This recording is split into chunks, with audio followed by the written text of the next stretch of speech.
Hi, hello and welcome to this session. And what a hot day it's been.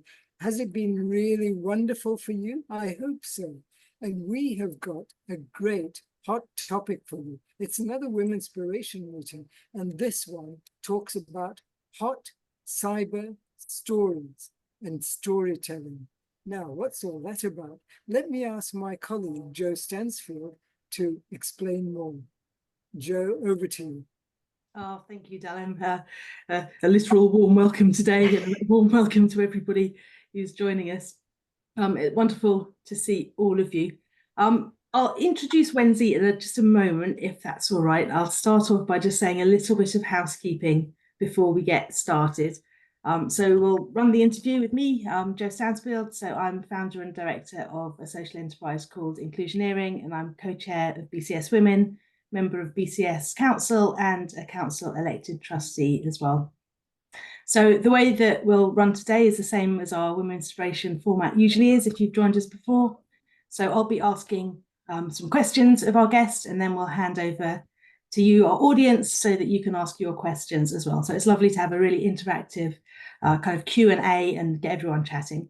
So please feel free to ask your questions as you think of them as you go along, just by typing into the chat and the Q&A, and we'll come to all of the questions at the end. And we'll give you a choice if you want to read your question, to the group yourself, or whether we read it out for you. Just a little word of caution from some overly personal questions we had asked last time. If you are thinking about asking a personal question, please feel free to ask about anything that we talk about during the interview topic. And just be a little bit considerate, when you are asking your question, consider whether it's appropriate to be asking in an open meeting like this. But if we've already talked about that topic, I think that you're on fairly safe territory.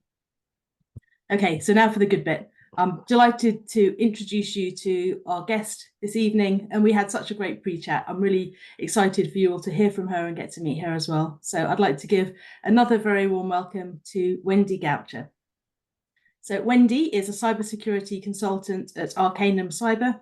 She specialises in risk and assurance, which are areas she says put her business-focused brain to its best.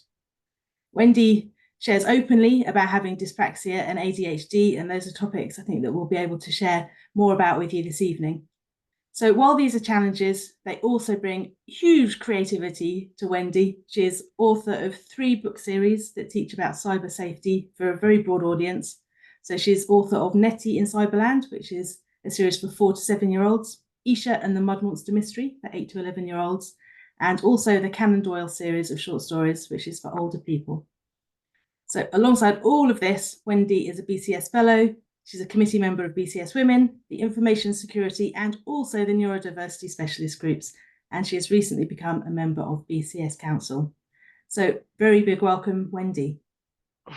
Thank you very much. It does sound an awful lot when you say it like that. you do an awful lot. I don't like to be bored. I did have a boss when I was still teaching who came in and he said, "What is the one thing I need to know about you?" And I said, "Don't let me get bored, because otherwise I'll find a way of amusing myself, and that'll probably be mischief." In this case, mischief is BCS, so it's probably not that bad. Excellent. We'll be running some BCF and BCS related mischief and keeping all of us on our toes. So Wendy, should we get started by just asking you to tell us a bit about yourself in your own words? It'd be great to hear from you about you. Me, well, I started my work career as a lecturer. I lectured in management and sociology and psychology and economics, anything that didn't have numbers. I was absolutely good for that. And I did most of the work was in further education, but also higher education and university.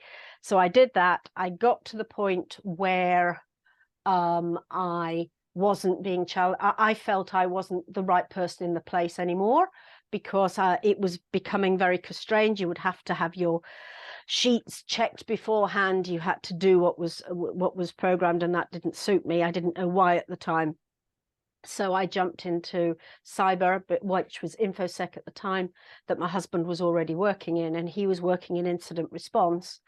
And he said, this would be about 2009. And he said, what really InfoSec needs is somebody who is psychology and business focused. You know, there's a shortage, you'll be in. He was kind of right and kind of wrong. I spent a lot of years kicking around being the freak show. And, you know, but how can you be an InfoSec if you're not a tech? Even worse now that it's cyber, to an extent, it sounds even more techy. But I now at last have found a way of using my more business human, how do people use technology, how do people use stuff, brain, and I'm lucky to be surrounded by some incredibly clever people, which I love. It's my favorite thing, is to be surrounded by bright people and working in teams and stuff like that. So I'm a very happy bunny at last. Oh, that's wonderful news. So you found your place in cyber through the team and the people, and your psychology and your business brain has obviously found a place there. So would you tell us a bit more about your work in cyber? What are some of the big challenges that you've worked on? You know, what is it that you love about your work? Well, there's two interesting. The biggest project, the one that I think marked all of us that worked on it, and there were a lot of people over time, was I worked on the test and trace project during COVID. That was extremely hard work. It was very different from anything I'd done before, because the bottom line was saving patients' lives. Almost everything else was secondary. The most important thing was saving people's lives. Now, I've never been in a situation like that. And neither had most of my colleagues, fellow consultants at the time. And so it was it blew your brain for a little while, and it made us, you couldn't take a playbook out. You really had to understand what it was you were trying to do, how you were going to do it, how it was going to work, how you were going to enable people to get what they needed. And so that was that, and it also was incredibly stressful. It was the first time I learned about mental health in terms of a work environment. That was certainly towards the end, when we moved into being UK Health Security Agency. And I bopped out of the first and dropped into the second. And by that time, people literally were falling by the wayside at that point. And that was the first time I'd seen that. And these were people who you would not expect. And possibly because naively I'm thinking, well, they look like they've got it all together and they go running and doing all these things, and it didn't help. So that was a real, you know, I'm glad I did it. I'm not sure that I'm glad I wrote a book about post-COVID at the same time, because I ended up running a contract, a job share, and writing a textbook about what I thought life was going to be like after COVID. Don't know what possessed me to do all of those things at once. Gosh, that's a lot, Wendy. Yeah, it was too much, I think. Yeah. And my family extracted from me the promise that I wouldn't write another textbook. So that kind of put the end to that, and that's fine. But that was really the one. And I learn a lot from it now, and I still draw back from it, because it makes you go back and go, okay, why is that a problem? Why is that a risk? Why is that a business function that is so important you're willing to take a greater risk to make it work? So I mean, now looking back on it, fascinating. If my TARDIS actually worked, I wouldn't go back to it, not in a million. But it was a very useful, and I worked with some amazing people while I was there, and met some amazing people. So even if it was only virtually for the most part. So yeah, that was me. Yeah. It's amazing what can be achieved virtually, isn't it? Kind of retrospectively looking back, you know, the way that we've all learned to work with each other and talk to each other and get to know each other and be productive. You know, like absolutely. Before. Yeah, and the thing that really amused me was the way that's went out further than work. So my dad, who'd never had any interest in Zoom or anything, I had to send a friend around when he's in England. So the rules of going into somebody's house were a little bit more relaxed than they were here. I had to send somebody around because he'd managed to knock the camera off the top of his screen, which meant he couldn't join his Probis group committee meeting if it wasn't fixed. So my dear friend went in all gloved up and masked up and goodness knows what, and got it all fixed up for him. He doesn't do Zoom now, but he did at the time. And of course, children that were very, very young, that is their world. That's their window on the world. That is different from anything that our brain thinks of. For me, a computer is a screen. It's like the typewriter I always wanted that would spell for me. That was always my desire. But for children, it's so much more than that. Oh, totally see it with my own kids. It's kind of a window into kind of creative thinking and so much that you can see it's become where their social life. Different. Oh yeah. I'm hoping all of the audience can't hear my son upstairs playing Fortnite very loudly. Okay, excellent. You'll have to excuse the slightly alarmed looks as he's shouting louder over here. So Wendy, this might be a good time to ask you something you mentioned briefly, which is what's going on behind you in your room just there? Yeah, that's my TARDIS console. My dad made it for our son, and it doesn't fit in my son's flat, so it sits in my office, and it's really handy when I've got a difficult meeting, because if the difficult meeting is a difficult bloke, I can make all these lights flash and things, and it's amazing how it just grabs their attention. And then they go, does it work? And you go, you're not actually seriously asking me that question, are you? Really? Are you? Oh, indulge the fantasy. Well, yes. Doing a project, it would be so much easier if we could just go, yeah, we've only got a week, but it's okay because I can go back, and then we could start it 3 weeks ago. Yeah, no. All that extra time, that would be so handy. Wouldn't it? Just a few adjustments, it'll get there, right? Yeah, just need to tweak it. So Wendy, you talked about in your intro about how you've been diagnosed with dyspraxia and ADHD and some of the challenges that's brought. And I'm also a little bit curious about what you're talking about with the mental health challenges during COVID as well. Would you be able to say a little bit about how that's affected you and how that brings different elements into the way that you approach your work and the way that you see the world? Yeah. Well, I first knew I was dyspraxic. I didn't know when I was a child. My parents did. When I was at primary school, the primary school head class teacher had told them that I had this thing called dyspraxia. And the best thing for me was to be taken out of mainstream schooling and put into a special school. Gosh. Which my parents said no, and they never spoke of it again. Thank goodness. Wow. Well, quite. Yes, I don't know. When later, much later, I went into teacher training, there was a day when my tutor was teaching us about, we were a small group of 13. There were social scientists learning to teach in secondary school. And the tutor was there, and he said he was going through all the different neurodiversities as they stood in the mid-80s. We know so much more now than we did then, but he was going through that. And he dyslexia, fair enough. I knew about dyslexia. There's a family history of dyslexia. And then he came to dyspraxia, and I went, that, and he went, oh, you've only just worked that out. You didn't do the reading. And I'm going, right, okay, right, yes.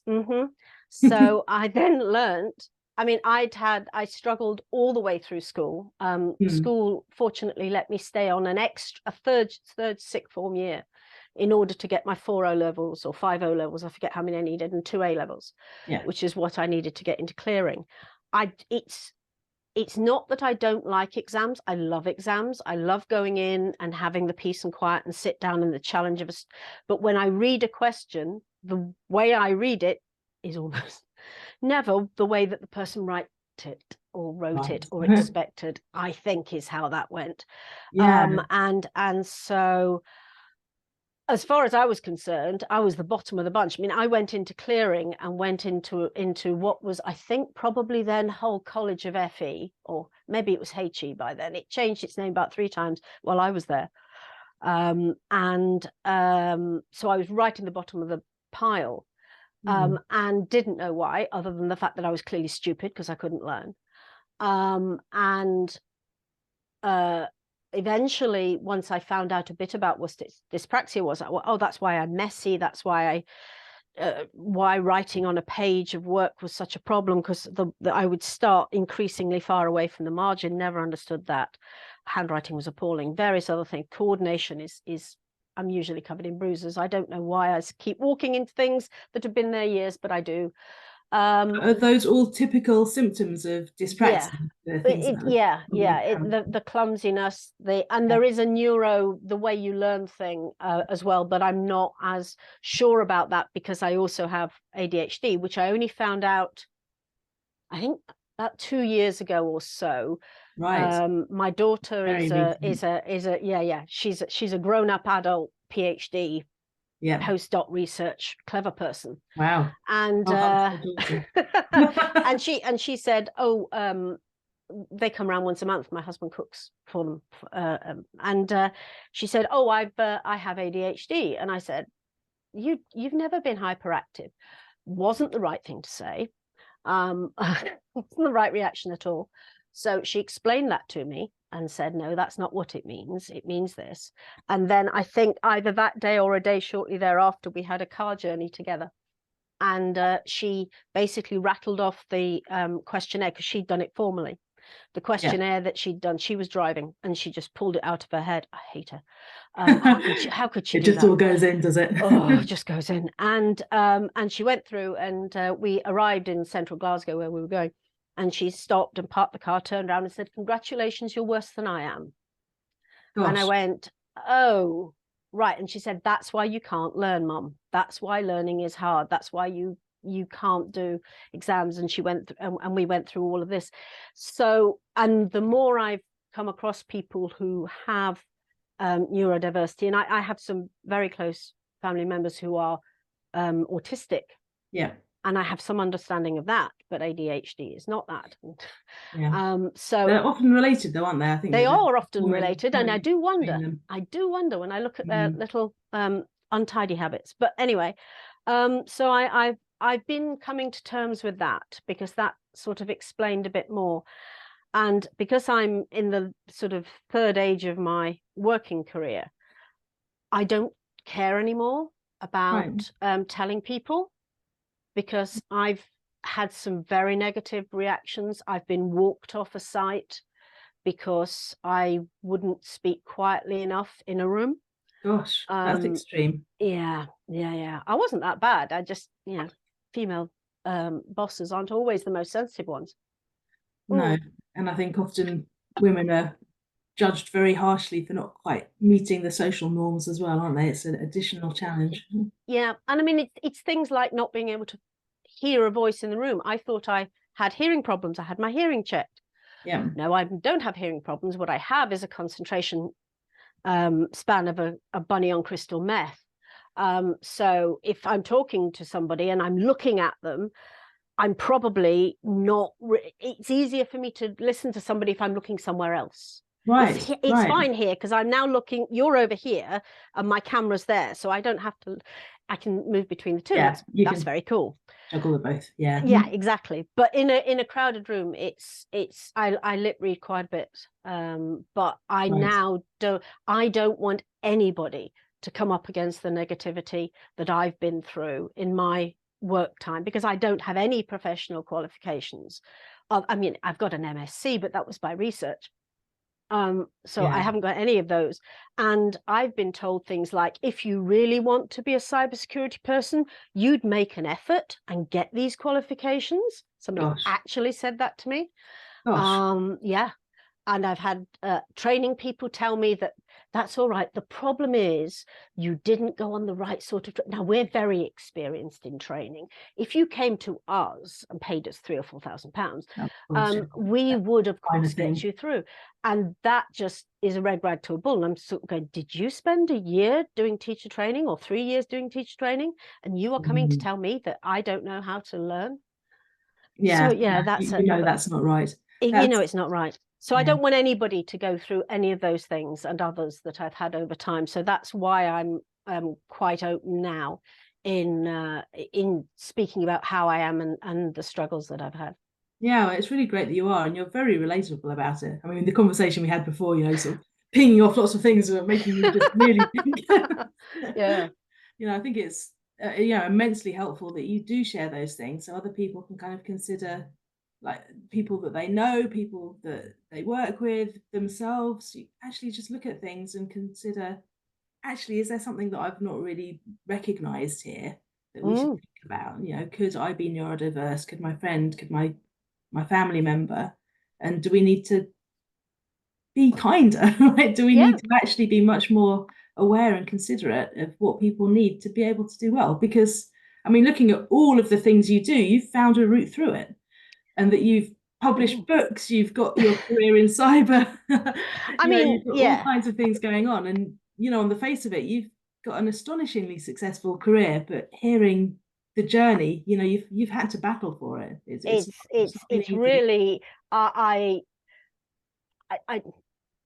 don't regard myself as having an astonishingly good career, because I haven't been, I didn't rise the ranks and become a CEO or anything, and any of the things that we like to label people as being successful as, and I literally cannot do lots of the things that my colleagues can. And a new standard comes out, and they go, yes, you need to go away and you need to read this, and I'm going, okay, I'll read it, then can we sit down with a cup of tea and I'll have a very big notebook and we'll talk about it, and then maybe I'll start to learn it. But I can't do, it's on page 3, it's paragraph 23C. I'll never be able to do that. And that, so yeah, no, I have struggled, and I continue to struggle, but I care less, because I found my home. And I don't have to now do the fight with recruiters and stuff like that, where it's not the recruiter's fault. Actually, it tends to be HR who just pull the CV off the last person that held the role and go, oh, they had all these qualifications, therefore the new person coming in must also have these qualifications. It's a big trying problem. to persuade them. They call it recruiting in a mirror it's great fun, isn't it? Fun game all the family should not play. Right. So can you tell us a bit more about how you found your way into cyber, as somebody who wasn't typical? You mentioned how your husband had mentioned, this could be a good thing, and they need a Wendy, they need somebody who's got the skills and your kind of interests and experience. Well, for the longest time, I work for myself, or we've worked for ourselves. He is one of these amazing people who knows everything and learns everything, and they always wanted a Matthew. So I would sort of go in and carry the bag and write the notes. When he was doing pen testing, I would sit and write the notes and stuff like that. And in the early days, it's very funny, because in the early days I used to go and speak at a lot of ISACA conferences. I had a great time going over abroad, because I had a teaching qualification, so I didn't trip over the furniture that much. But the problem was that never brought any work, because people will go, you make it sound so easy, and I go, yes, because that's what I do.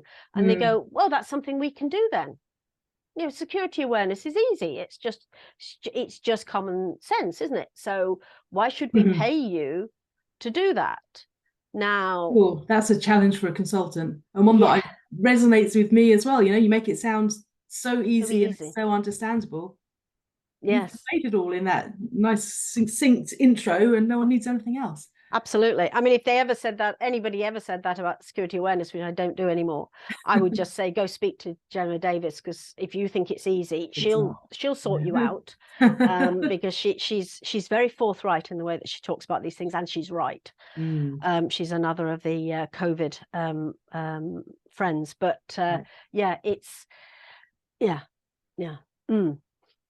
So it sounds like you overcome that by the double act to some extent. Who your kind of your friends, your network are, who can help counterbalance some of the things that you're not so strong at, maybe. And very often in the latter time, Matthew would get a contract, and then they would turn around and say they need a risk person. Right. And he would say, I know a risk person. And they go, oh, right, okay. And that, right. So just bring her in. We'll plug her in there. So that right. was how I got work, was because Matthew said I should do it. I don't think no, I have had contracts where I've got them myself, but for the best ones, like National Records Scotland and various others, they've always been because Matthew said it was a good idea, and people have gone, well, if Matthew says we can trust her, we can. So that's fine, but always going around with somebody that's brilliant doesn't help all the time. That's an interesting conundrum, isn't it? I mean, it kind of shows, you know, that really important role for allies to help us, but actually the self-confidence of actually I needed that. It's maybe a bit of a challenge that comes with it. Yeah, absolutely.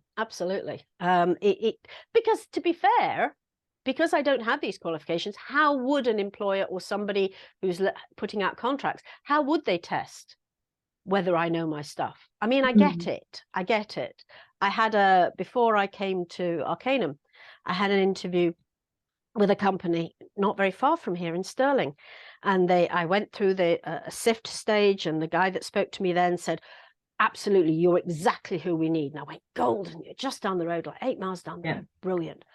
And he said, you're going to need to talk to my boss, but my boss is absolutely going to, you're exactly what we need. So I had this interview with the boss, and the boss said, oh, well, yes, you are, but because you'll be in the security team, how would you work with the configuration of a firewall in the cloud? Explain that. And how does that differ depending where you are? And how would you select the cloud product that you want? And I was sitting there and going, I'm not your person. If you want that, I'm not your person. And I'm not going to pretend that I am. Because I'm not. And he went, well, then you're no good to us, because yes, we wanted the other things, but I also want a proper security person. So that's tough. Fun times.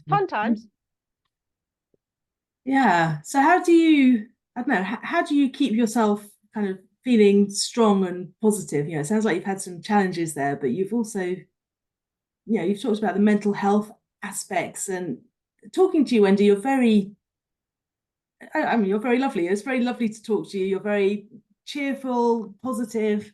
You know, there's obviously some things that go on that keep you in that good place as well. Yeah, I mean, there's twofold thing. One is that I did, after my daughter was born, suffer with very severe depression for about 5 years. And as I began to come out of that, I made myself stop. When something was happening, I made myself stop and think about something positive. This change is happening. What can I think of that's positive out of it? And it's still a habit now. You know, somebody says, oh my goodness, this has been delayed. Right, okay, let's see if we can get something positive out of this. And that is sheer grind and training. And I've had to do that. I love writing. I absolutely love writing at the moment. Right. So I'm writing the script for the 6th, I think, Conan Doyle, because I'm recording them all as well onto audio. So I'm doing that. I'm writing, there's a guy I know who's been writing little bits about his memoirs for a while. He wanted to bring it together for his family, but he was struggling. So I'm writing that up for him, and I'm doing something with my dad as well. So I've got that. And I have a Nettie story. If I ever get the nerve to go and try and find a publisher for that, I have that too. So I spin plates. You can hold a lot at once. Or very often I sit and go, I can't focus on any of them. I'm not in the mood for doing any of them. And that's not easy. And I should stop, walk out, go and cut some deadhead some roses, and then come back in, and I'd feel better. But there's the guilt that's associated with that. So yeah, you do what you can do, really. Hard to take the break sometimes, isn't it? But you know you need it. You know, you've got to just get away, let the thoughts settle a bit, and come back to it much more productive. So this is maybe a good time, Wendy, to ask you to tell us a little bit more about your book series. I'm sure people are really curious to know about Nettie and Eesha and Conan Doyle. Nettie came first. I did some work because I was a teacher, I got involved in a piece of work around about 2011. It was it was one of these, we have to produce all the material for a school curriculum for this country out in the Middle East. We have 6 weeks, I think, or 2 months, and it has to cover everywhere in the curriculum, from them entering, and I think they went to school at 6, all the way to 18. So they said, you can do the baby end because you're the teacher. And I'm going, okay, I did do a placement in a primary school, but I can't draw, so I was never going to work in primary school. So and it was, how do I explain things to children? And then I realized that the way that we teach children is by story. We teach them about our families and their families and their background by telling them stories of family members, perhaps that they will never know. And we teach people to, don't do that, this, you poke your eye out with that, all of those kind of things. So we do train people by story all the time, and we program children to respond to story. So I thought, how do I manage with a culture that I don't know at all? And so I created a series of characters, and we got through that. That was another tough time. Then a few months later, I was already doing some work with the local cartoonist, and because he used to draw our stuff for presentations. And I sat down for a cup of coffee with him and said, look, I've had this idea. I know what this girl looks like, and I want her to go into her own imaginary world, but she has to be safe inside this robot, so that nothing can ever touch her. She can be scared, but she's not to be touched. So we sat down and we worked this out. And then I spent 8 years trying to find a way of publishing it. And I went everywhere. I spoke to everybody. I spoke to the Scottish government. I spoke to everybody, and they all went, "You're a really good idea, Wendy. Do come back and tell us when you've done it." So I eventually found a self-publishing house, and they thankfully put me in touch. One of the packages was a book designer called Rachel Lawston, who is an award-winning book designer. I couldn't have had better.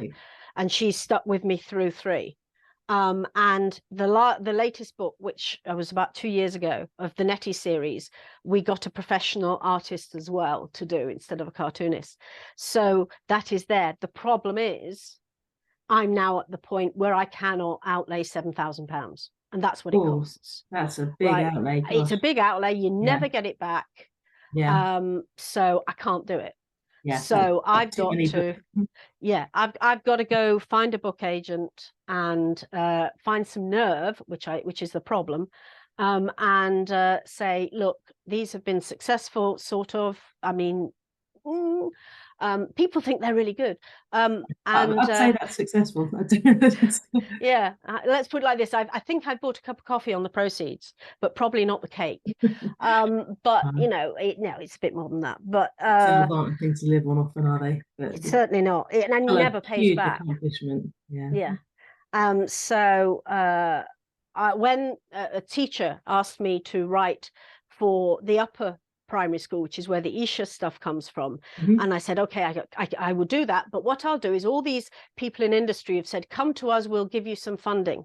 And I went, brilliant. So I went to them and they went, Wendy, it's 2022, we don't have any money. Right. And I scrambled together, and I think in the end I got about £3,000 in sponsorship, and I had to find 4. So you got quite a way.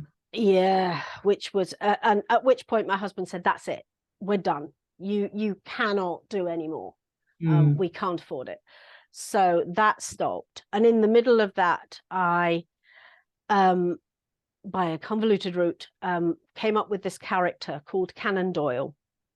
And the idea is that he lives in a little village. He is the vicar. He's in a little village, kind of like Midsummer Murders, but nobody gets killed. And we do have repeat characters, not new people that come in. And basically we go through each story, which is about 2,500 words, 15 minutes to listen, goes through things like people coming to your door, you getting the text that says that your granddaughter's stuck in town and hasn't got any money to get home. And all of them are about getting the people who've been attacked to work out how to defend themselves. He doesn't tell them how to fix it. He facilitates them working it out, like any good counsellor does. Oh, fantastic. So we work around that, and my son does the proofreading for that because he did creative writing at university. So we mess about with that, and there's always a bit of fun in there, and there's stuff like that. So, and we've got, as I say, repeating characters. I went off to an acting camp to learn how to do properly do the narration.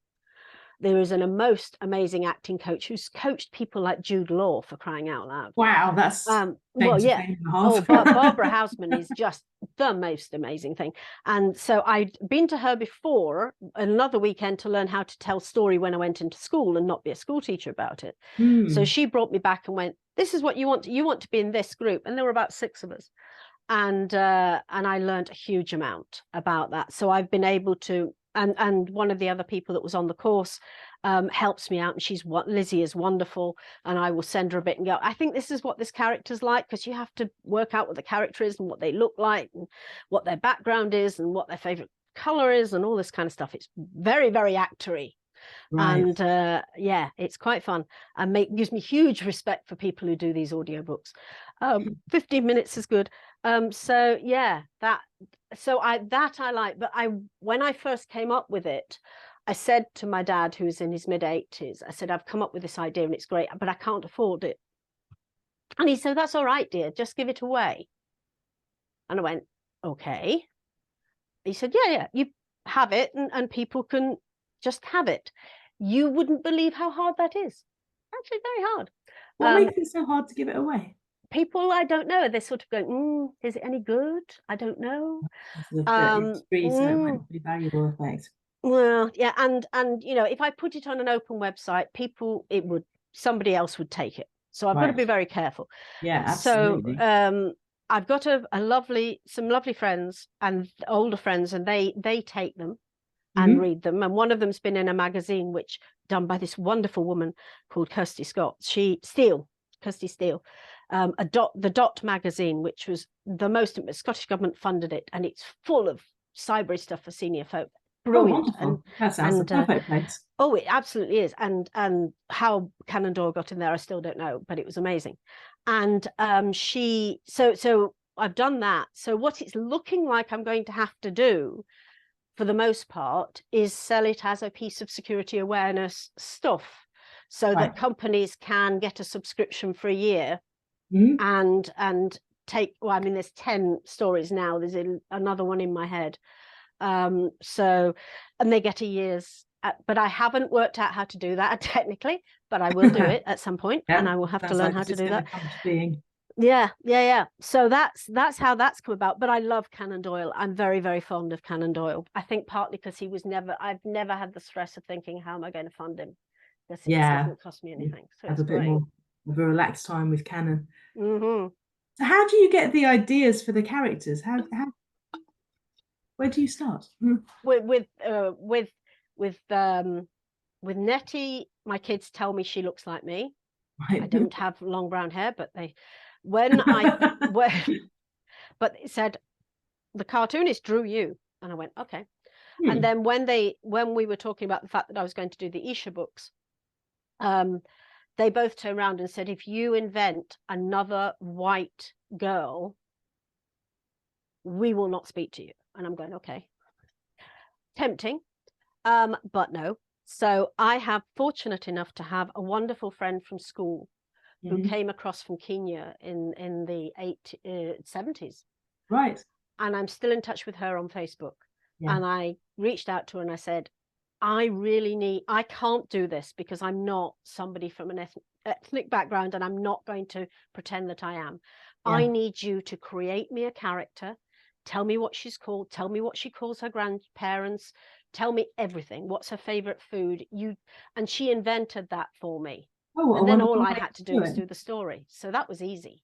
Yeah. Oh, that's a wonderful way to do it, though, to collaborate and ask somebody to give you all of those kind of character Absolutely. for somebody, yeah, who you wouldn't know so well otherwise.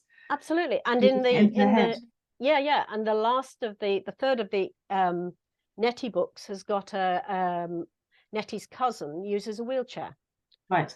And another of my children. And so I got a contact who let me go into a SEND school, a school for people with special needs. Yeah. And they took me into a classroom, and I had this class for an hour. And I told them what I wanted to do. And I said, tell me what this person does, and tell me what their wheelchair must look like, and all of this. And they told me things like, she won't always be in a wheelchair just because she's a wheelchair user. So in fact, the story starts with her sitting on the floor. Right. So you don't identify her immediately as somebody who uses a wheelchair. And when she's in Cyberland, she doesn't use a wheelchair because she's got her own bot. So that's fine. But I went and asked them. And again, I wouldn't have invented that myself without talking to people who really knew what they were talking about. And they said, oh, and you've got to have, they sort of had these lovely designs on the wheel hubs of wheelchairs. And one of the boys said, wait a minute, and he got his wheelchair out from the corner of the classroom, and it's got a wonderful pattern on it. And he said, she's got to have one of these. There's a name for it. Can't remember what the name is. Got to have one of these. Absolutely got to have one of these. The design team indulged me. So I did as I was told. But yeah, no, I mean, it's great. It's working in a team. Yeah. And I love that. So I don't have to think about all of that stuff, which is great. Oh, I mean, that's just a wonderful approach. I mean, to really bring in, real people's experience and have the story be shaped around, what inspires them and how they see. And not insulting them. That's the main thing. I didn't want to go in and say, yeah, I can sit in a wheelchair. I know what a wheelchair girl would be like. I mean, there's such a, well, it's 100% likely that assumptions will just override anything you can't possibly write without having that input. So that's really amazing that you found a great way to go and do it with kids. I was very, very fortunate. School. Yeah, I was very fortunate that I had a contact that gave me that. Yeah, what a great story. Mm. So let's move on to our next series of questions, which are kind of reflecting on some of the things that have happened along your journey. Right, my first question is, what's given you energy? You know, with all of these many things that you've been able to do, all of those plates that spin, where do you find your energy? My energy is being in a team. Yeah. When I'm in a team, that's when I'm really galvanized, and that is also when I'm writing. But I love to be in a team, and I love to be in a team where I have the opportunity. I'm a terrible proofreader. And if people ask me to proofread stuff, I go, are you serious? Do you actually want me to do this? I mean, I do put good comments as well as bad. I trained. So but it does look like it's all like that. But once people realize that I don't mean it in any bad way, and it's just the way that my brain works, but they then help me with things I can't understand. And that's when I really feel that I'm cooking with gas, is when I'm working with somebody else, whether it's somebody on a story, whether it's a story that I've written that I'm then talking to somebody about, all of those things. That's what's really, my creative brain just loves it. Just having the opportunity. And that's the wonderful thing about cyber, is it's never the same. Right? You could be doing, I don't know, C+, which is some certification-y thingy, what's it, which I did at UK HSA, and lots of people do it, and but you can do that, and it's never the same with two companies, because it depends on how the company works. Right. So you kind of got to understand the company, you've got to understand the people you're dealing with, and then we've got to sort out who's going to do what.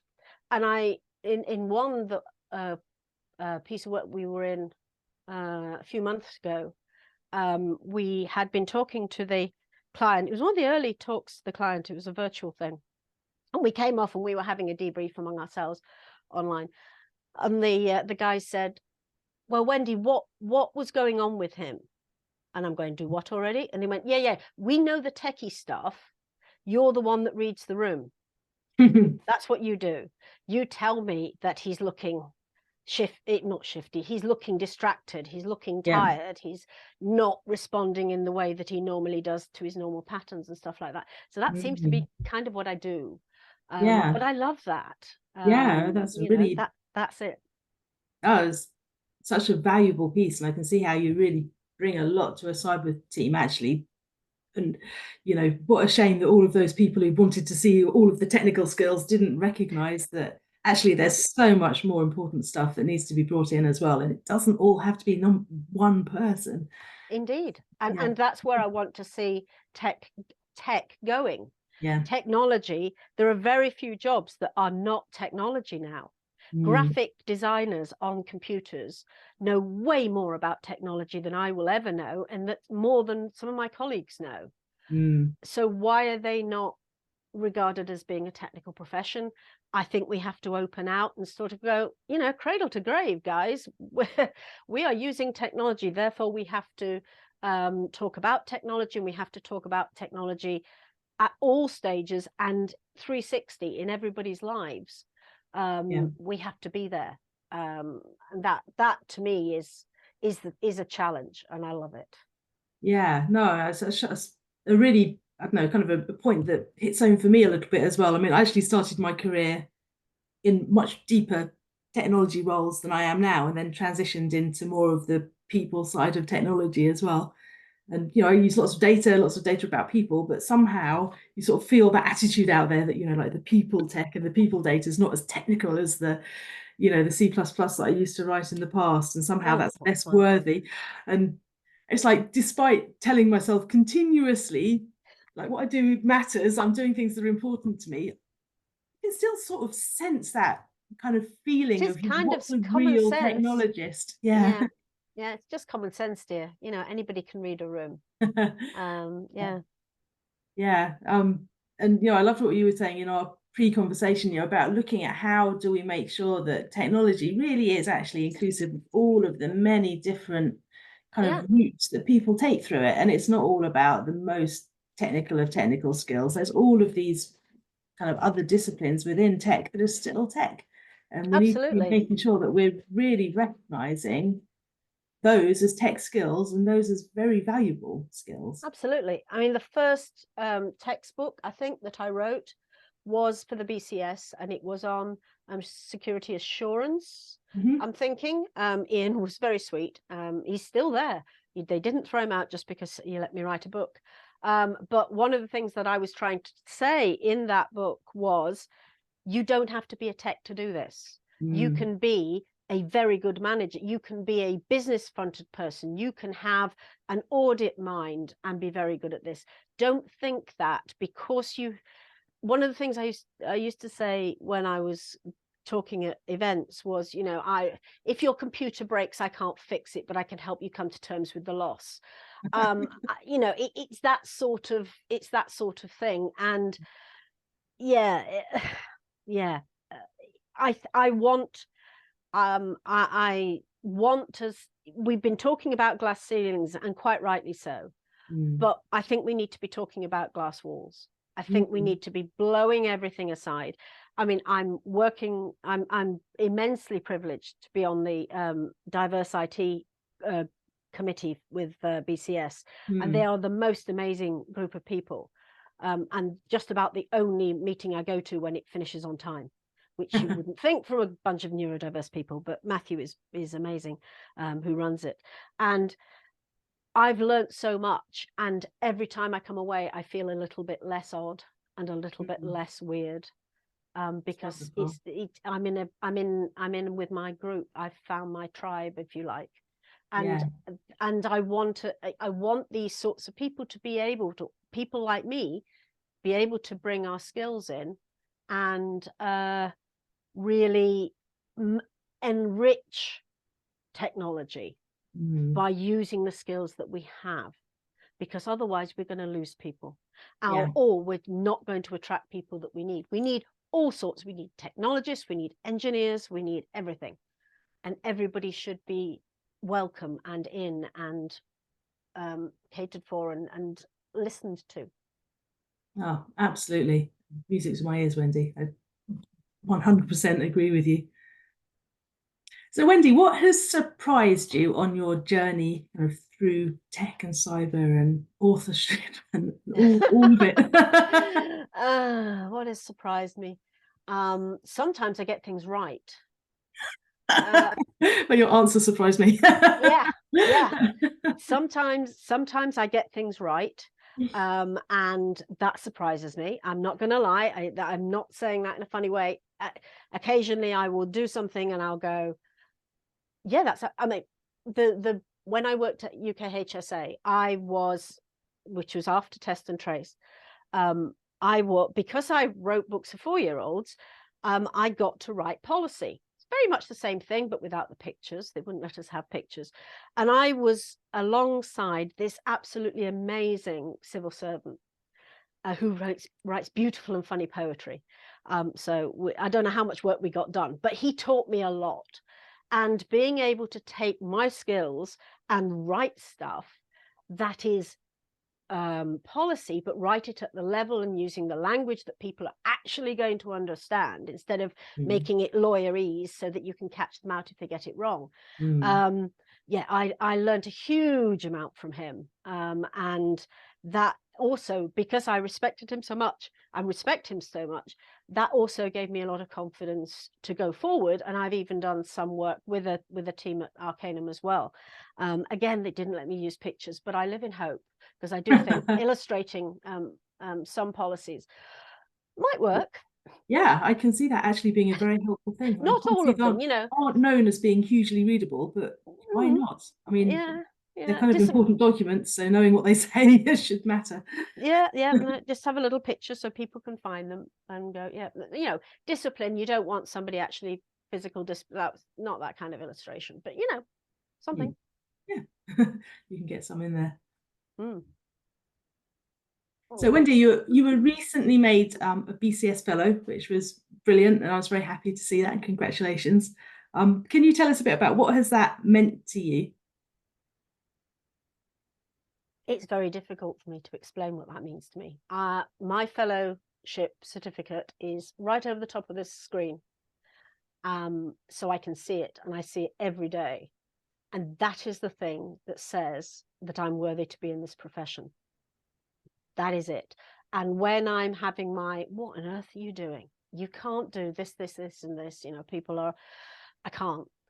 And I look and I go, well, BCS think I'm worth it. And I mean, and I still pinch myself. When I looked around among the people that got their fellowship in the same cohort that I did, I was among some seriously clever people, and who'd done wonderful thing in their profession and were really good leaders and all of this kind of stuff. But whatever it was, and I don't think I'll ever really understand, something in what I wrote. I mean, I was helped by the wonderful Margaret Ross from BCS. Oh, yeah. Margaret is such a sweetie, and she will not hear the phrase, I don't think I should do this, Margaret. And she'd go, no, Wendy, come on, let's sit down and do this. She's such a sweetie. Oh, she's such a sweetie. I wouldn't have got through it without her. Absolutely not. And various other people patting me on back on the way. But really, it is everything. It is the thing that makes me believe that I'm worthy to be here. And it doesn't big me up, but it doesn't make me go, oh, I'm a fellow now, I'm an important person. It doesn't, but it says that I am allowed to play in this playground now. Yeah, it's a real important recognition by the sound of it. You really are worthy of this. You've done things that matter, and you've been seen to do it and recognised as a fellow for it. That's amazing. And yeah, and it's in my room, and the doors are locked, so nobody can come and take it away from me. So just keep it right there. It's not going anywhere. Possibly a related question, Wendy. What's the best compliment you've ever received? That is a really, really hard question, because I'm not sure. Do you know what? I think probably it was when I was working on the policy stuff with the civil servant guy. And he would say, yeah, no, you've got a lot to contribute. You are good at this. And I'm going, do what? I'm actually good at this. And I mean, and I'm not being falsely modest. Please don't think I'm being falsely modest. I literally didn't know. I thought I'd got the job because I was the one that wasn't any use for doing any of the techie stuff. So they were using me to do that. And he said, you really do understand how to write things. And I went, well, yes, I write books for 4-year-olds. Okay. But that was when he turned around and said, yes, you are good at this. That was massive, absolutely massive. And I mean, it's kind of like being slapped, really. I still don't always remember it. I'm not going to tell a lie, but it was a big thing. It was a big thing, and it continues to be. Yeah, I want to keep coming back to. So some quick fire questions before we finish and go to the audience. So I'm pretty sure everyone feels like, we're all knowing you well by now. So is there something unexpected about you that you can share? Oh, yes. Yeah, no, I knew there was something weird. About 2 years ago, I was going on a holiday with a bunch of girlfriends from my rock choir, and they were, I didn't organize it or anything, I just went along. And there were like 13 of us. We were in the middle of this glen and there was nobody anywhere nearby, which is a very good thing because we made a huge amount of noise. Excellent. But they organized all these activities. I was rubbish at most of them, but they said one of them was going to be pony trekking. So this was going to be in April. So in the January, which was my 60th, I thought, do you know what? I'm not going to embarrass myself by not knowing which way to sit on the horse. I think I know which end is Sunday, but let's go and get a couple of lessons. Which, as dyspraxic, is really difficult because everything I have to learn, nothing is natural. And I've had 2 coaches now. Not that one ran away from me, just she moved on to another job. It wasn't my fault, honestly. Okay. Yeah. So my Monday lunchtimes are away looking at sitting on a horse. We're doing a lot of dressage-y stuff rather than racing around. I mean, we do race around occasionally, especially if the horse is in a funny mood. But usually it's twisting and turning and stuff like that, which really makes me think, gets me out of whatever I can't think of anything else when I'm trying to steer the horse. And steering with my legs, which is fascinating. So yeah, that's the and after the holiday, I carried on, of course, and I just love doing it. I don't have any. I ride 2 horses, which is great because I didn't want to go and learn to ride a horse. Right. So I ride between 2 very different personality horses, which and I have an incredibly patient coach. So yeah, that's nobody would expect that, I think. That is definitely unexpected. I didn't see that one coming. The rock choir was a bit unexpected as well. Well, yeah, no. Yeah, that's fun. Actually, rock choir is this weekend. Yeah, we're recording at Abbey Road on Sunday. Wow. Yeah. Well, that's very amazing. You'll have to share the recordings with us all once you've produced your album. Me and a lot of other people, I hasten to say. So we're all in a guddle. So nobody's standing out in this, but it's going to be fun. But yeah, that's it. So if you could have a coffee or whatever your favorite drink is with somebody famous, who would you choose? Now, you gave me warning of this one. I'm so glad you did, because I spent the first day going, nobody famous is going to want coffee with me. And I'm going, stop it. Stop. No, not allowed that line of thought. That thought isn't allowed. That answer the question. So eventually I came up with 2. One is people may not get, but I'm a big fan of an author called Jodie Taylor, who writes the St. Mary's series and the Time Police. I absolutely love her books. I love the humor. I think she would be a riot to have a cup of tea with. I would love to sit and have a cup of tea with her. And the other person is sort of famous in computing, and that's Lisa Ventura, MBE.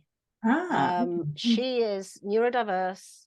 She fights with every inch of her being to help people. I've had lots of online chats with her, but we've never actually managed to be in the same place at the same time. So I would one day it will work, but I tend to be at the bottom of the list of people who go to trade shows because I'm not tech. So why would I want to go and talk to a bunch of techie people who are trying to sell me stuff when I go, it's no use explaining it to me, pal. Talk to somebody else. So yeah, they're the two people I would love to share a cup of tea with. That was mine, because it was sort of that's a tough question. Together or separately? Oh, separately. Bit of a strange meeting of worlds to get them both together. No. I want to get the most out of both of them, and there would have to be cake. I'm not just having a cup of tea. The cake can go without saying. The cake goes.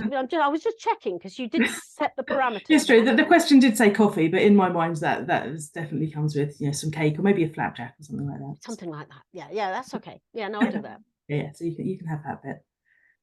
But Wendy, what's your hope for the future? What's next?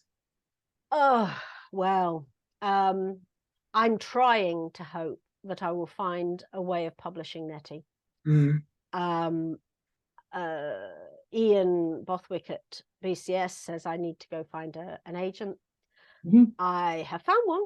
I just haven't had the nerve. I've actually got her email address, and I haven't. And she is a specialist in children's books, but pressing the button is hard.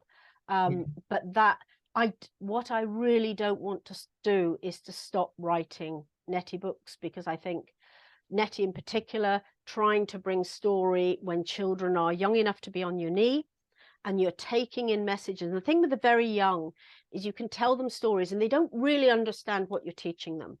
I was teaching management before I really got that Winnie the Pooh was such a story about a diverse group of people, including a neurodiverse donkey. Who knew? So that we can do that.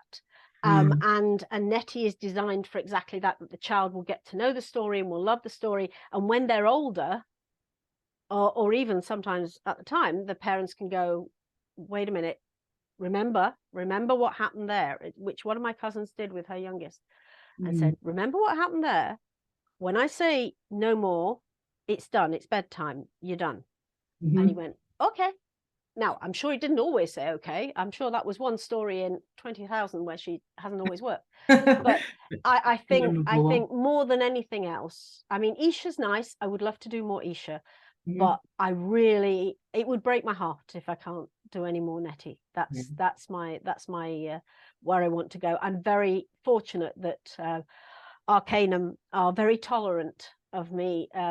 You get the work done. And if you work different hours, that's fine, as long as you turn up to meetings. But if I suddenly have an idea and I drop onto the computer next to it, they will call me back if they need me. So they're very, very tolerant and respectful of what I do and how I do it, which is lovely. And I say I've found my tribe. So, but that's what I want in the future. I also want to push forward this glass walls agenda. I want to get BCS as the place where I am to look outwards and stop saying you've got to be able to build a computer to be here. I want them to be bringing more people in, diverse groups, yes, but also diverse professions, because I think that's where we need to go. I think those things often go together, don't they? The different career paths have attracted different people, and actually all of that matters. Absolutely. Yes, everybody matters. I know it's a trite cliche, but they do. So one final question before our Q&A is, what guidance would you like to leave our audience with today? What I have learnt over the years is going to sound trite, especially if you are up to your knees in mud, but try and find who you are and what turns you on. What is it that you love doing? What is it? What is that spark in all the time you're working? Is it answering the phone? Is it fixing something when somebody else can't get on Excel. What is it that actually gives you a satisfaction at the end of the day? As soon as you've found that, then other things are not necessarily easy, but you're getting somewhere. And look for a mentor, and BCS and other organizations have mentor schemes. There's lots of them about now. Don't go through this on your own. I had people who I could talk to, but none of them had my speciality. So they were all serious people. Well, they weren't serious, of course they weren't, but you know, they were traditional tech people. So but it's more diverse now. So find what turns you on in a work sense. Not the rest. Really not. Don't bring that to work. We don't. Definitely don't bring that to work. But yeah, find it and applaud it and look after it like you would a kitten. You know, nurture it and say, no, I'm not ashamed of the fact that I love this bit of work, even if it's not the bit. And if that means I don't fit in where I am, maybe I need to be thinking about how I can develop that skill, and then maybe look to where I can go from here when I feel comfortable to do that. Always learn to know yourself, even a tiny bit. Oh, it's wonderful advice. Thank you, Wendy, and thank you for being a wonderful interview guest. Thank you. I think we can hand over to our audience and see if anybody's got any questions. There's a couple of chat things, I think. Here we go. So we have a question from John. John, are you there? Would you like to come on and ask your question directly? They can't unmute, but if you raise your hand, then we can unmute for you. Otherwise, if it's in the chat, then we can read it out. Yeah. Let's give John a second so he has the chance to raise his hand. There we go. Okay, David, I'll let you. Hi there, can you hear me? Yes, I can hear you, John. Hi, good evening. Hi, Wendy. Hi, everybody. So my question, I've got to read it out. So I was just delighted that my organisation's, this year launched an inclusive neurodiversity community group. I just wondered, based on your experience, what do you think organisations can do to recognise the value of neurodiversity and promote a positive awareness amongst communities? And the sort of second part of that question was, what might good look like in 12 months? So what could people be getting on with in real terms over the next 12 months to make a difference? So I'd be really interested in your views. There is a government report called the Buckland Report, which is very new out. We were discussing it last week in another podcast. Well, not we, I mean, people who wrote it. And yeah, no, I didn't write it. But they'd gone out and this is what they're looking at is how do you make this work? And one of the comments that somebody made was adjustments are very particular to individuals. That's the problem, just like physical adjustments are. You know, you may have 3 people who are wheelchair users and they may need 3 different adjustments, or somebody like me who walks with a stick. People usually say, are you sure you want to go up the stairs? And I'm going, yes, I absolutely do want to go up the stairs, because I'll be twice the size I am now if I don't. So it's about listening. There's all sorts of ideas going around with neurodiversity passports, which some people like, where they can fill them in and say, this is what I would like within my organization. One of the things the BCS has done for me in the, I'm part of the community council thing as well, community board as well. And they take what we're doing now with recording. I have a problem of listening and also making notes. I can do one or the other. I can't do both. So one of the things that helps me is if I can have a look at the recording afterwards, and then in my own time take the notes, and that really helps. It isn't always possible. It depends what you're working on, and some things are too sensitive to do that. And some clients not unreasonably don't want to do it, but it is an adjustment that some people like. Also, open plan officers are an absolute nightmare to some people who are neurodiverse. Please just give me some walls. I don't have to be on my own. I don't want to be on my own, but I don't want to be in an open plan classroom. It's too noisy. It's about opening the conversation. That is what it, just in the same way as it is with physical disability, just as it is with talking to people who've got care responsibilities. Because care responsibilities are not just, I've got to be at the school gate at 3:30. It's, I need to be home 3 days a week. Mom goes to daycare 2 days a week. I can come into work on those 2 days, but 3 days a week, I have to be at home with her because I need to be there. These kind of adjustments, and also, of course, that falls on men as well as women. I'm not saying that's wholly a women thing, but it is having a discussion, and that's not easy. I'm not going to pretend it is, but look up the Buckland report, and there are some interesting ideas in that. And Matthew Bellringer and Mark and one or two others in the committee and Peter are working on our response to that, to the committee and the group's response to that, and to try and turn it into some positive steps. But I have to say, the BCS, I'm very pleased that they give me the full transcript of the meetings, and they let me watch the video as well when it's not on general release, which makes a big difference to it takes a lot of stress out for me.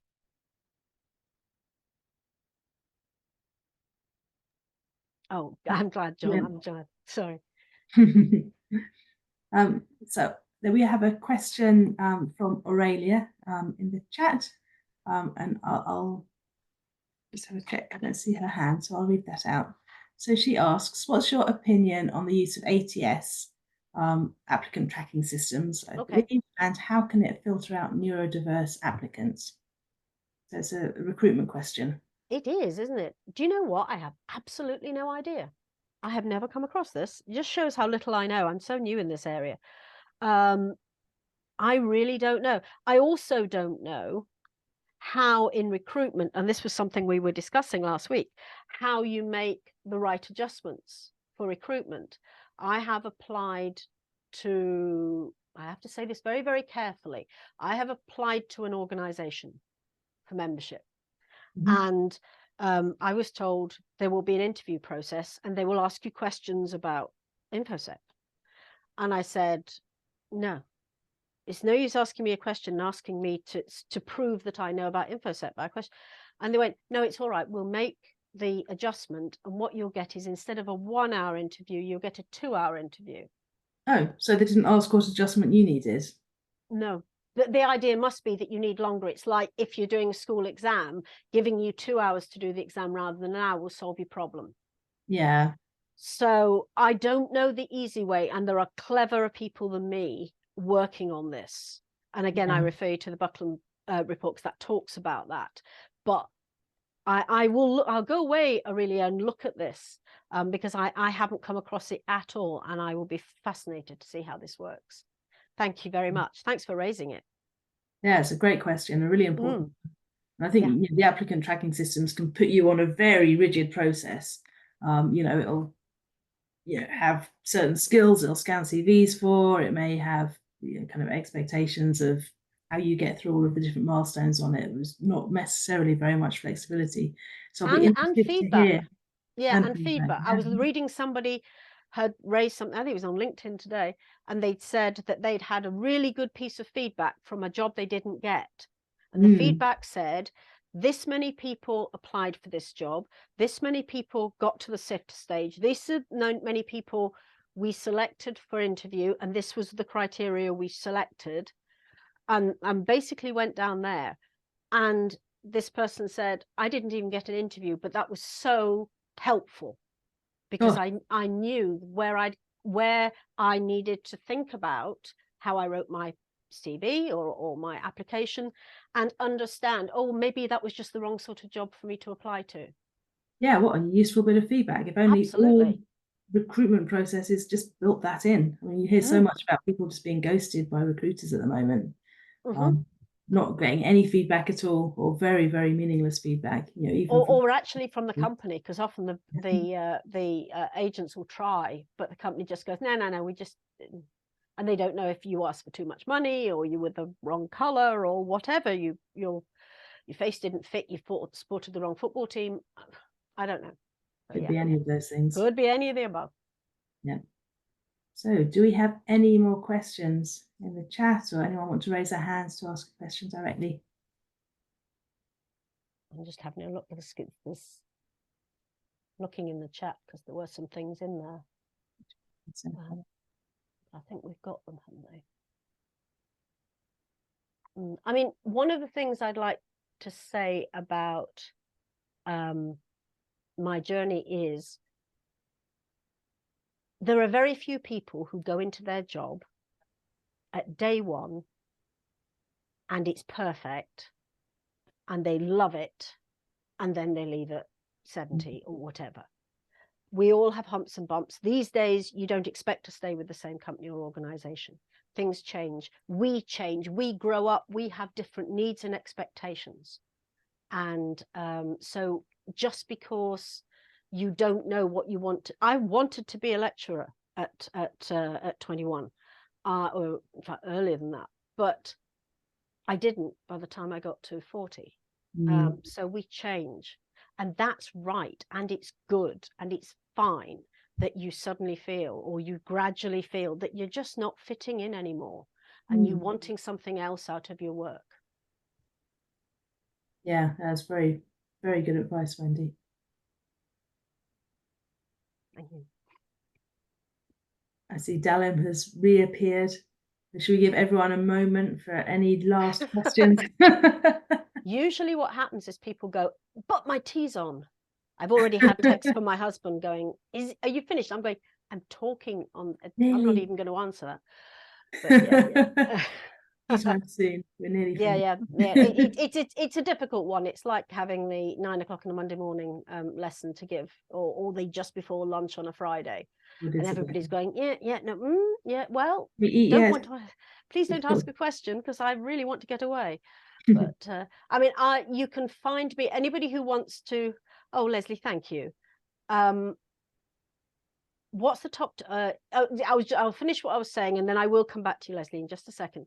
Okay. Anybody who wants to find me on LinkedIn, do. If I haven't met you before, I warn you now, because some people take this very badly, that when I get an invitation from somebody I don't know, I always say, thank you for the invitation. Why do you want me in as part of your network? Because there are some weird people on LinkedIn. It's not a very secure place. And sometimes people just click on the button because LinkedIn said, you want to be connected to this person. And they actually haven't looked at your profile at all. So I just go, why not just follow me? And don't, So don't be put off. It's actually not meant that way at all. It is a security thing. But do come forward. Leslie, yes. What's my top tip for somebody starting out in cyber who's 51? Well, that was about me. The beauty of getting older is that you are more comfortable in your own skin. You may have more skin and everything than you wanted, but you be yourself, more of yourself than you could be at 15. Older people in the workplace have a tremendous amount to offer because they have a lot of experience of dealing with a lot of things, not just in work, in life. And I'm talking about men and women and whatever. Everybody has a lot of experience. Take that in, because that is where I have found I have a lot of value, is the fact that I'm going, oh, well, this happened in this job and this happened in this job, but just that I'm going, okay, guys, let's go away, have a cup of tea, let's come back, we can deal with this. Nobody has vomited on me for at least half an hour. We're good to go, or whatever your problem is. But yeah, go be yourself, find out who you are, Leslie, and talk to people, ask questions, work out how you're best going to be able to contribute, and what sort of assistance you need, because the sooner you work that out, the easier your life will be. And I think companies are increasingly going to be thinking about neurodiversity. It's starting to creep into some of the contract terms. And they're going to be going, oh, we've got to say how many neurodiverse people we have in the company if we're going to win this contract, which is fun. But yeah, go find yourself and then find a job is my tip. Brilliant. Thank you so Oh, much. greetings from Canada. Oh, well, from Scotland as well. So the Canadians and the Scots are well matched. So I think this is a good point to end it, so we can all go and get some dinner. Wendy, thank you so much. Thank you. Been fantastic. It's really lovely hearing from you. And I'm sure that everyone has taken an awful lot away from this this conversation. Thanks for inviting me. It's yeah, I'm going to sit down very quietly and have some dinner now. Yeah, thank you very much, everybody. Thanks for coming. It's always better than speaking to an empty room, so thank you for coming. Have a good day. Thank you, audience. Dallin, would you like to say any closing words? Yes, sure. Again, I'm lost in admiration. Joe, we have worked together a number of times. Another great session. Thank you very much. And Wendy, the first time I have the chance to say that to you too, really fascinating. Great to hear about your journey and look forward to continuing the journey with you at BCS and otherwise for quite a while to come. Although I'm not quite sure how long, because I noticed during that you said you encourage the audience to keep working till they're 70. And I hope not, would probably be what a lot of people say.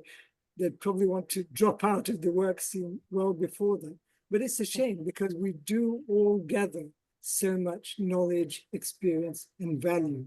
So please keep on doing that. And to you in the audience, I'm sure you've got lots of takeaways from Wendy there. Please do keep on adding value, exploring, networking. Come and see us at the BCS in London or webinars online. On which note, our next one, that's to say the BCS London branch's next webinar is this Thursday, and it's on deep fakes, ethical issues and detection. So at that time, do ask yourself, have you just seen a deep fake, or was that the real Wendy Goucher? Oh, I wish it was a deep fake. Oh, look, we've got the link to the deep fake thing. So yeah. I'm hoping that will be recorded and I can catch up on that when I get back. That's fabulous. Thank you so much. It will, Wendy, and we record as many of our sessions as we can. So this one, unless there's been an accident, has been recorded. You'll be able to watch it later. Yeah, so absolutely. Be on top of my list. Great. No. Thank you, Wendy. Thank you, Joe. And of course, thank you to my colleague, David. And goodbye to Heather, who I've noticed there is a friend of mine from way back. Nice to see you, Heather. Bye, folks. Thanks. Bye, everybody. Bye.